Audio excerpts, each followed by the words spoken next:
ગાંધીનગરથી નજીક એક અંબાપુર ગામ આવેલું છે અને ગામની અંદર અંબેમાના મંદિરની બાજુમાં એક વિશાળ વાવ આવેલી છે.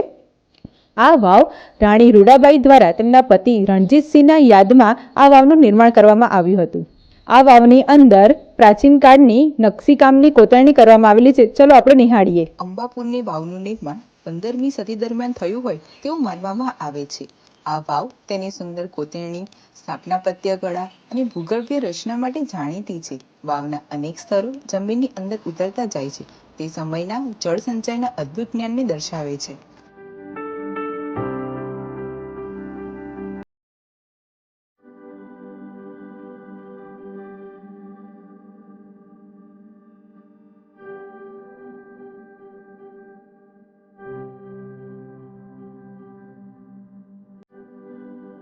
આ વાવની અંદર કેટલાક ગુપ્ત માર્ગો આવેલા છે. ગામના સ્થાનિક લોકો દ્વારા જાણવા મળે છે કે રાત્રિના સમયે આ વાવની અંદર અમુક અવાજ સાંભળવા મળે છે, પણ આ વાત કેટલાક અંશે સાચી છે કે ખોટી તે જાણવું ખૂબ મુશ્કેલ ગણવામાં આવે છે.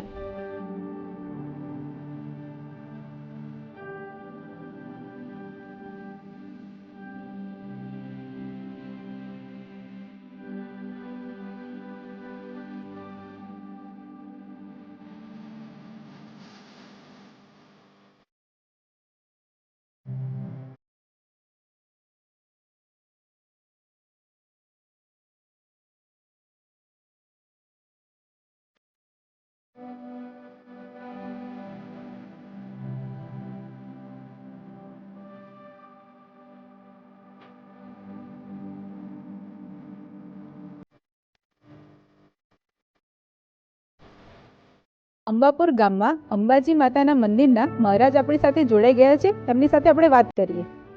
આપનું નામ શું છે? મારું નામ રાજુભાઈ રાવલ, તપોધન બ્રાહ્મણ, અંબાપુર ગામના અંબાજી માતા અખંડ જ્યોતિ દેવી સ્વરૂપાના હું પૂજારી તરીકે સેવા આપી રહ્યો છું. તો જે ગામના લોકોને હું 3 વર્ષથી સેવા પૂજા કરું છું અને દરેક ભાવિક ભક્તોને હું દરેકને આવકાર્ય કરું છું.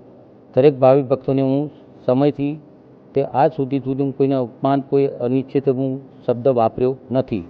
તે રીતે હું દરેક ભાવિક ભક્તોને હું આમંત્રણ આપું છું. મારા ગામમાં આવો. અંબાપુર ગામ અંબાજી માતાના સેવા તરીકે હું સેવા કંઈ પણ હશે હું કરીશ. જે પણ તે હશે. મારી અંબાપુર ગામની વાવ સદીઓથી પ્રાચીન કાળથી આવેલી છે. તેના દર્શન પણ કરવાનો અનિચ્છ લાહો લઈ શકો છો. હું જે કંઈ પણ અમારથી સેવા થશે એ હું આપવા તૈયાર છું.